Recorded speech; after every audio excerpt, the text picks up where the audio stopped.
नमस्ते। मैं हूं संजय दीक्षित और आप देख रहे हैं दी Jaipur dialogues.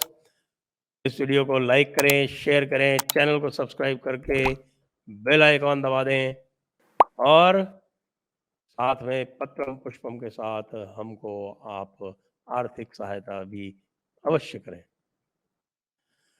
OMG, oh my God, oh my God का दूसरा संस्करण आने वाला था, लेकिन आते आते रुक तो नहीं गया कहीं।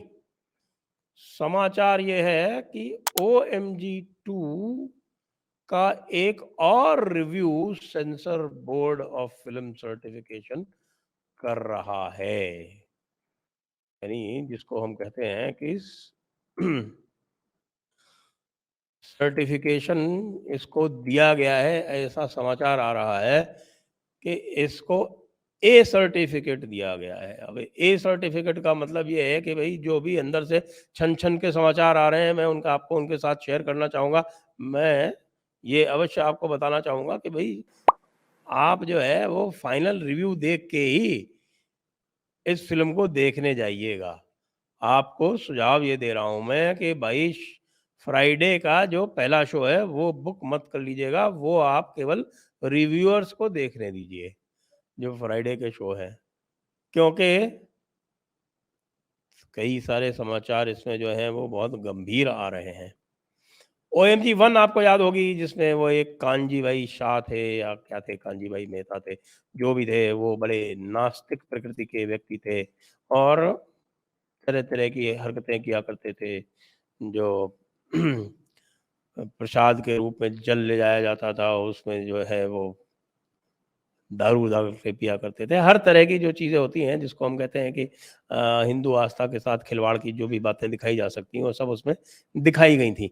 और जहाँ तक मुस्लिम और क्रिश्चियन के बारे में दिखाया गया था, उसमें सिर्फ़ एक बुर्का दिखाया गया था, एक सीन में, एक मेरे ख़्याल से 5 सेकंड का सीन होगा बुर्के वाला, और एक पादरियों का सीन दिखाया गया था, थोड़ी देर का, उसमें शायद वो 10 सेकंड का सीन होगा। और उसके बाद वहाँ पर बैठे हुए एक दाढ़ी वाले दिखाए गए थे कोर्ट रूम में, और एक पादरी साहब दिखाए गए थे, लेकिन उनके कोई विशेष डायलॉग्स नहीं थे, कोई इक्के-दुक्के आए थे। तो पूरी तरह से ये हिंदू आस्था को धूल-धूसरित करने वाली एक फ़िल्म थी, जिसको हिंदुओं ने बहुत पसंद भी किया था। क्यों पसंद किया था? क्योंकि उनको लग रहा था कि भाई इसके अंदर कोई ऐसा मैला फ़ाइड नहीं है। और हाँ, ठीक है, ये एक सुधारवादी फ़िल्म है और सुधारवादी फ़िल्म को मानते हुए उन्होंने इस प्रकार किया, और बाद में उनको महीने, 2 महीने नहीं, कई सालों बाद पता चला कि उनका तो उल्लू बना दिया गया।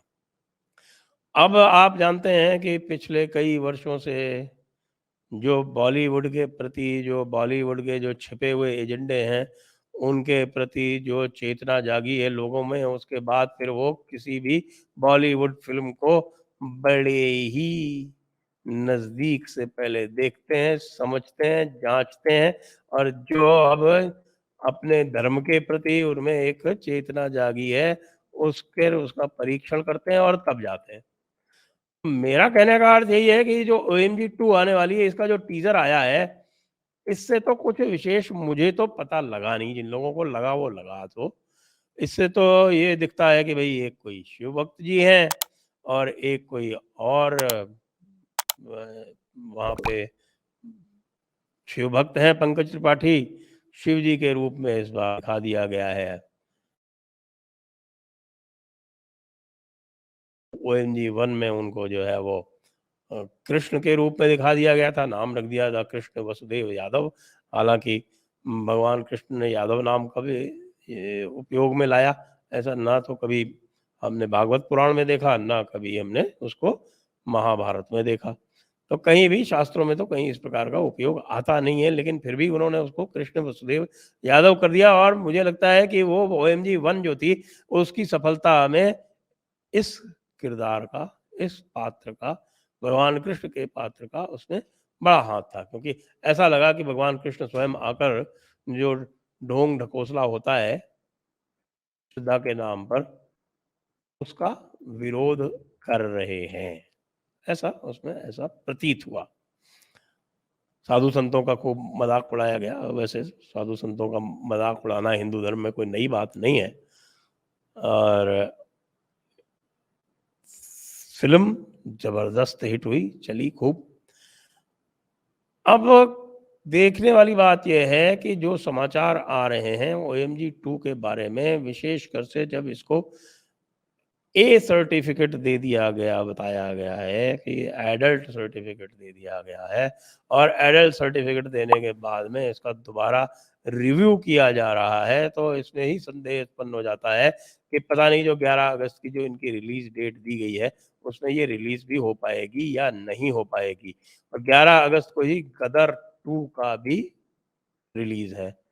और गदर 2 का जो थीम है उसके सामने ये थीम टिक भी पाएगी कि नहीं टिक पाएगी, ये सब बातें तो हैं। ये बताया जा रहा है कि इसमें साहब कहीं पर कुछ सेक्स एजुकेशन का भी पुट डाला गया है। भाई बच्चों को तो छोड़ दो, भगवान के नाम लेके इसमें शिव भक्ति दिखा के उसके साथ में ये आप ये वोक एजेंडा इसके अंदर किस लिए डालने जा रहे हो? ये क्या ज़रूरी है कि बॉलीवुड जो सारी की सारी गंदगी है पश्चिम में, या पश्चिम के वामपंथियों की जितनी भी गंदगी है, उनके जितने भी तौर तरीके हैं, परिवार को तोड़ने के, समाज को तोड़ने के, देश उन सबका वाहक बॉलीवुड बने ही बने।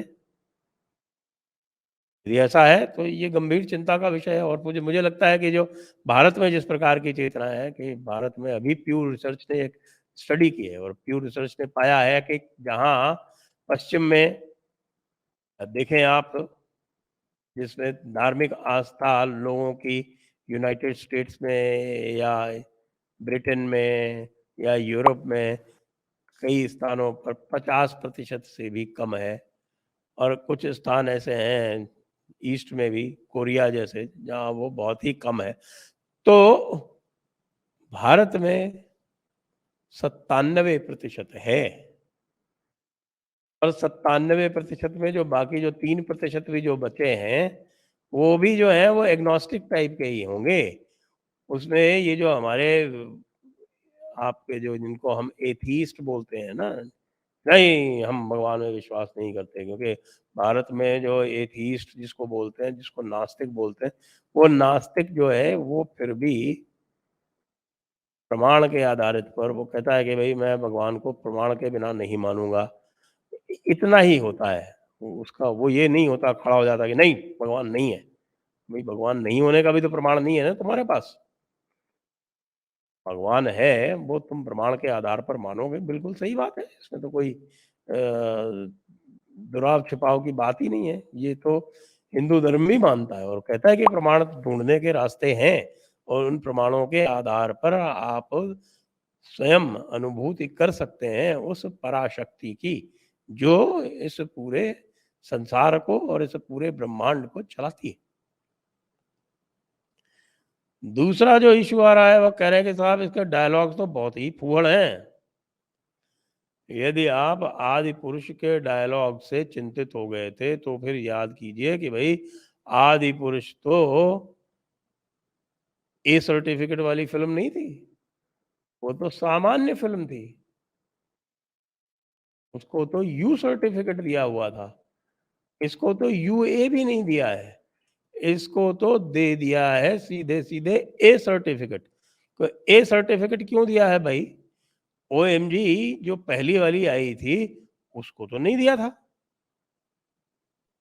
उसको तो कतई ए सर्टिफिकेट नहीं दिया था, उसको तो यू सर्टिफिकेट ही दिया था जहां तक मुझे याद पड़ता है।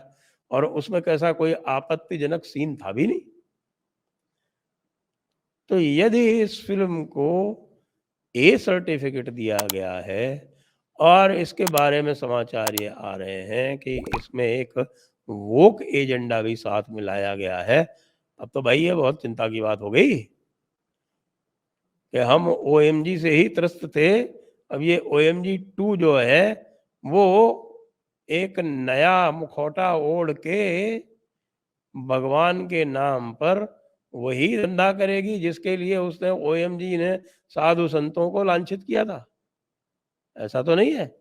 क्रिएटिव प्रोड्यूसर के नाम पर चंद्र प्रकाश द्विवेदी जी का नाम आ रहा है।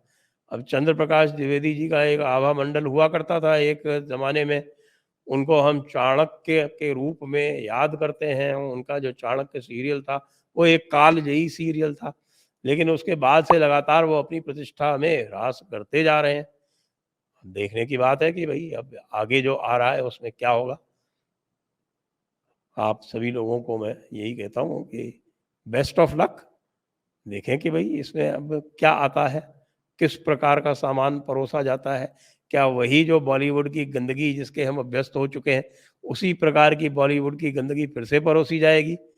क्योंकि हमारे तो जो मित्र हैं संजीव नेवर जी, वो तो कहते हैं कि भाई कुछ भी हो जाए, बॉलीवुड का जो सिनेमा है, बॉलीवुड में जब तक सिनेमा है भैया, तब तक इस देश का उद्धार नहीं हो सकता। तो ये बॉलीवुड का सिनेमा जो है वो क्या अपना जो स्थापित इनका किरदार है, उसमें कोई किसी प्रकार का परिवर्तन करेगा या वही ढाक के तीन पात होने वाले हैं। जय हिंद, वंदे मातरम।